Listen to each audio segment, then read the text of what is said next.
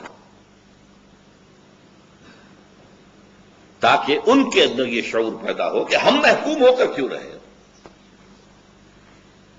تو یہ معاملہ ہے تیسرا کہ ویسٹ میں تو اپنی انتہا کو پہنچ چکا ہے، یہاں تک کہ 2 سال پہلے بل کلنٹن نے کہا تھا، یا 3 سال پہلے، ان کا جو ایک سالانہ ایڈریس ہوتا ہے، تقریر کرتے ہیں، state of the union address, اس میں کہا تھا کہ عنقریب ہماری قوم کی اکثریت حرام زادوں پر مشتمل ہوگی۔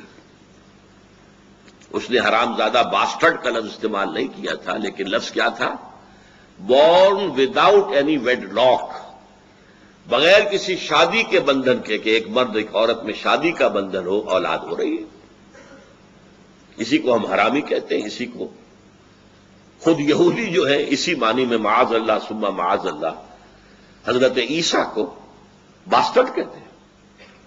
ان کا کہنا یہ ہے کہ یوسف نجار سے رشتہ تو ہو چکا تھا حضرت مریم کا شادی کے لیے، لیکن ابھی شادی نہیں ہوئی تھی، اس سے پہلے وہ انٹرکورس کر بیٹھے، جس سے کہ جیسس کی پیدائش ہوئی، معاذ اللہ ثم معاذ اللہ، نقل کفر نہ باشد، لہذا وہ حرامی ہے۔ بہرحال یہ تیسرا لحاظ ہے۔ اب ان تینوں کو جوڑیے، اب بتا چکا ہوں میں، 2.5 لحاظ تو پوری دنیا کو گرفت میں لے چکے ہیں، تیسرا ہاف جو ہے ابھی پوری طریقے سے امپلیمنٹ ویسٹ میں ہوا ہے، لیکن اب سپر پاور کی پوری طاقت استعمال ہو رہی ہے کہ یہی نظام پوری دنیا میں آ جائے۔ ہم ایشیا کو ماڈرنائز کرنا چاہتے ہیں۔ کیا مانی؟ وہاں سیکولر سیاست گہری ہو جائے۔ عرب میں یہ کچھ قوانین نافذ ہیں شریعت کی بنیاد پر، ایران میں کچھ قوانین نافذ کیے ہوئے ہیں شریعت کی بنیاد پر، تو یہ تو سیکولرزم کی نفی ہو گئی۔ لہذا ان سب کو ختم کیا جائے۔ افغانستان میں مذہب کی بنیاد پر ایک قانونی ڈھانچہ کھڑا ہو رہا تھا، وی ہیو نپڈ دی ایول ان دی بڈ، ہم نے گرا دیا، ختم کر دیا، اور اب ہماری ساری قوتیں جو ہے وہ صرف ہوں گی باقی پوری دنیا کے اندر بھی اس نظام کو لانے پر۔ ان 3 لحاظوں کا میں اب ایک نتیجہ نکال رہا ہوں۔ نوٹ کر لیجئے کہ مذہب کے خلاف اتنی بڑی بغاوت آج تک نہیں ہوئی تھی۔ زیادہ سے زیادہ گمراہی کیا تھی؟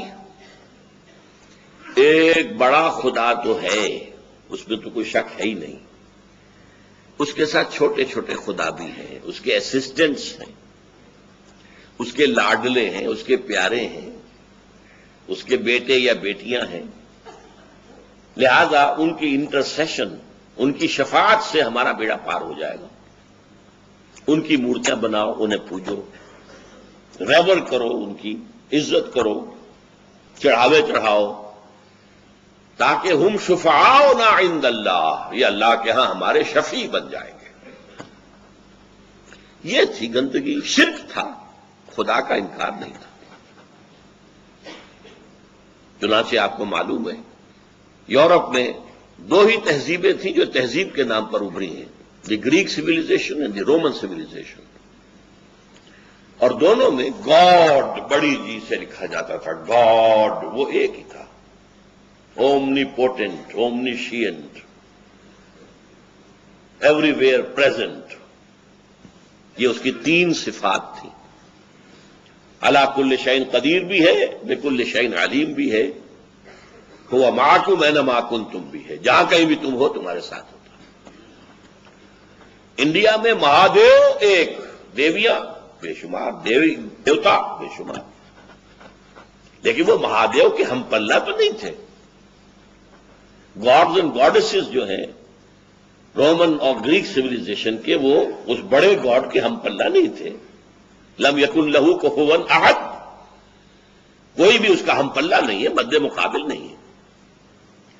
عرب میں بھی اللہ ایک ہی تھا، آلہہ الہ بہت سے تھے.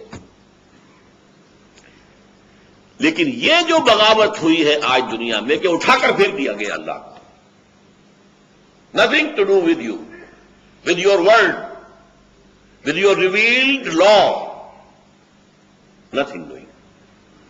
جاؤ رہو مسجد میں، سینیگوگ میں، چرچ میں، لوگ آئیں گے، دے ول پے ریسپیکٹ ٹو یو، نماز پڑھ لیں گے. باقی نہ ہمارے گھر میں تمہارا عمل دخل ہوگا، نہ ہماری مارکیٹ پلیس میں اور بینک میں کہیں تم داخل ہو سکتے ہو، نہ ہماری سیاست اور ریاست میں، نہ پارلیمنٹ میں، نہ سینٹ میں، نہ ہمارے بینکوں میں، نہ ہماری عدالت میں، نو ویئر. اس کے لیے میں نے آیت پڑھی تھی، ظہر الفساد فی البر والبحر. بحر و بر میں فساد رونما ہو گیا. یہ فساد سے مراد کیا گیا؟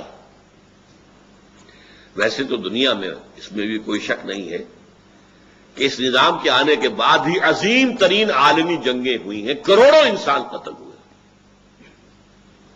پچھلی صدی کی 2 عظیم عالمی جنگوں کا خیال کیجیے، دی فرسٹ ورلڈ وار اور دی سیکنڈ ورلڈ وار، کروڑوں انسان قتل. لیکن اس سے قطع نظر فساد کسے کہتے ہیں؟ بغاوت، اللہ کے خلاف بغاوت. جیسے کہ قرآن مجید میں منافقین سے کہا گیا، وَإِذَا قِيلَ لَهُمْ لَا تُفْسِدُوا فِي الْأَرْضِ قَالُوا إِنَّمَا نَحْنُ مُصْلِحُونَ. وہ اصل میں منافقین کیا کہتے تھے؟ بھائی کیوں پنگا لے رہے ہو، کیوں قریش سے جنگ مول لے رہے ہو، تمہاری مت ماری گئی ہے، ایک دیو کے ساتھ ٹکرانا چاہتے ہو، صلح صفائی سے کام کرو، دشمن کو مارنا بھی ہے تو گڑ دے کر مارو. یہ تھا ان کا موقف، جنگ کے خلاف تھے. وہ جان جانے کا اندیشہ ہے، اس میں مال خرچ کرنا پڑتا ہے. اسے کیا کہا گیا؟ فساد فی الارض. اللہ اور اس کے رسول کا حکم کچھ اور ہے اور یہ کچھ اور غفلی اپنی بجا رہے. وَإِذَا قِيلَ لَهُمْ لَا تُفْسِدُوا فِي الْأَرْضِ، اللہ اور اس کے رسول کے احکام کے خلاف تم بات کرو گے، یہ فساد ہے. آج پوری دنیا اس فساد کی گرفت میں ہے. ظہر الفساد فی البر والبحر. اور یہ فساد کیوں آیا ہے؟ بما کسبت ایدی الناس، لوگوں کے اپنے ہاتھوں کے کرتوتوں کی وجہ سے. انسان نے خود یہ نظام جو ہے طے کیے ہیں. اللہ تعالیٰ نے انسان کو آزادی دی ہے. Okay, go this way, if that is your choice you can go ahead. تم خود بھگتو گے، تمہاری نسلیں بھگتیں گی. عذاب الہی آئے گا تو گیہوں کے ساتھ گھن بھی پسے گا. گو اہیڈ، ہماری طرف سے آزادی ہے. ہم زبردستی تمہیں روکیں گے نہیں کہ اس راستے پر مت جاؤ. زبردستی ہو تو پھر جزا و سزا کا کی. جزا و سزا تو اسی کی ہے کہ چوائس ہے، اما شاکرا و اما کفورا، فمن شاء فلیؤمن ومن شاء فلیکفر. جو چاہے ایمان لائے، جو چاہے کفر کرے. We have given you the freedom of choice. تو یہ در حقیقت تمہارے ہاتھوں کے اپنے کرتوتوں کے نتیجے میں ہوا. بما کسبت ایدی الناس لیذیقہم بعض الذی عملوا، تاکہ اللہ تعالیٰ انہیں مزہ چکھائے کچھ ان کے اعمال کا. سارے اعمال کا مزہ تو وہ آخرت میں چکھائے گا جب زندگی ختم ہونے میں نہیں آئے گی. لوگ داؤ صبورا موت مانگیں گے، کاش موت آ جائے ہم، لیکن موت نہیں آئے گی. لا يموت فيها ولا يحيى. تو اصل تو سزا وہاں ملے گی، پوری سزا تو وہاں ملے گی. یہاں تو بعض الذی عملوا، کچھ ان کے کرتوتوں کی سزا ہم یہیں دے دیں انہیں. لعلہم یرجعون. اور اس سزا سے بھی، اس میں بھی ایک حکمت ہے، شاید کہ لوٹیں. شاید کہ ٹھوکر کھا کے سمل جائے، شاید کہ عذاب الہی جھنجھوڑے اور یہ جاگ جائے۔ تو میری گفتگو کا اب تک ماحصل کیا ہے؟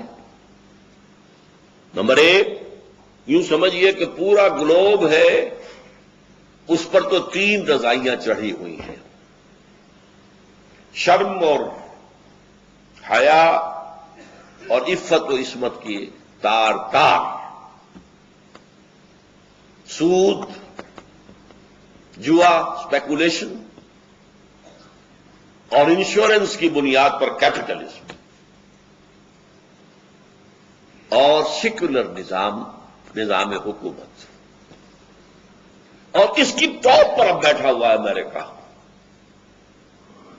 بائبل میں ایک سملی ہے، ایک مشابہت ہے، تشبیہ ہے کہ آخری دور میں ایک مانسٹر ہوگا، ایک بڑا دیو ہوگا، ایک ایسا بہت ہی خونخوار حیوان ہوگا، اس کے 9 سینگ ہوں گے اور اس کی پیٹھ پر ایک آبرو باختہ عورت بیٹھی ہوگی، اس کی پیٹھ پر سوار ہوگی۔ آج وہ امریکہ سوار ہے، آبرو باختہ ہے۔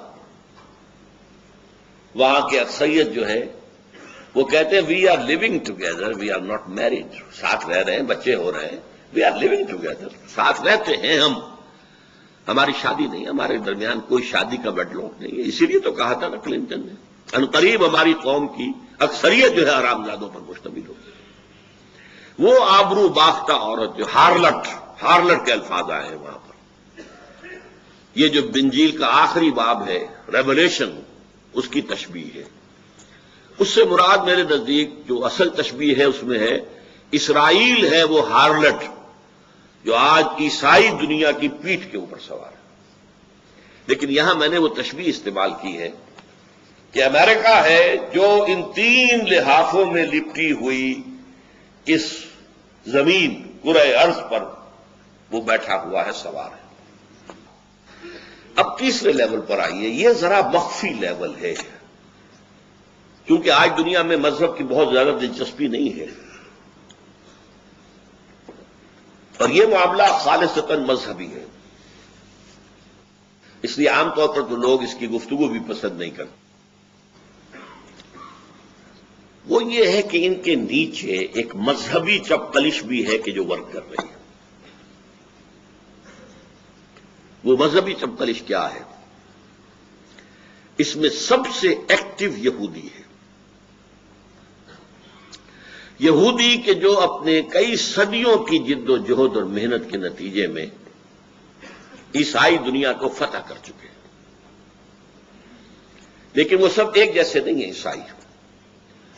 رومن کیتھولکس نے بھی ہتھیار ڈال دیے ہیں، لیکن ان کے دلوں میں یہودیوں کی محبت نہیں ہے۔ آج بھی فرانس کے اندر اینٹی سیمیٹزم یہ پھر سر اٹھا رہا ہے، باقاعدہ آپ ٹیلی ویژن پہ دیکھتے ہوں گے۔ فرینچ گورنمنٹ بڑی تشویش میں ہے، یہودیوں کے خلاف غصہ اور نفرت کہ یہ ہے وہ جنہوں نے ہمارے خدا کے بیٹے کو سولی چڑھایا تھا۔ لیکن بائی اینڈ لارج وہ سرنڈر کر چکے ہیں، ان کا پوپ جو ہے وہ ایبسالو کر چکا ہے، یہودیوں کو وہ حضرت عیسیٰ علیہ السلام کے سولی دیے جانے سے بری کر چکا ہے۔ ان یہودیوں کا پروگرام کیا ہے؟ ان کا کہنا یہ ہے کہ we are the chosen people of the Lord, ہم خدا کے برگزیدہ چنیدہ بندے ہیں، پورے انسان صرف ہم ہیں، باقی انسان جنہیں وہ جینٹائلز کہتے ہیں یا گوئمز کہتے ہیں، یہ انسان نہیں ہے، انسان نما حیوان ہے، اور حیوانوں کو ایکسپلائٹ کرنا انسانوں کا حق ہے۔ آپ گھوڑے کو ٹانگے کے اندر جوت دیتے ہیں، آپ کا حق ہے۔ آپ بیلوں کو ہل کے اندر جوت دیتے ہیں، آپ کا حق ہے۔ آپ بکری کا گوشت کھاتے ہیں، آپ کا حق ہے۔ آپ گائے، بیل، اونٹ گوشت کھاتے ہیں، آپ کا حق ہے۔ اسی طرح ہمارا حق ہے کہ ان جنٹائلز اور گوئمز کو جس طرح چاہیں لوٹیں، جس طرح چاہیں ان کو سپریس کریں، جس طرح چاہیں ان کا خون چوسیں. یہ ان کے تالمود ہے، یہ تورات میں نہیں ہے. تالمود ان کی فقہ کی کتاب ہے. اس فقہ کی کتاب میں صاف لکھا ہے یہود کے لیے جنٹائلز کو دھوکہ دینا، روب کرنا، ان کا مال چوری کرنا، ان کو قتل کرنا، ان کا خون چوسنا، انہیں ایکسپلائٹ کرنا، یہ ان کا حق ہے.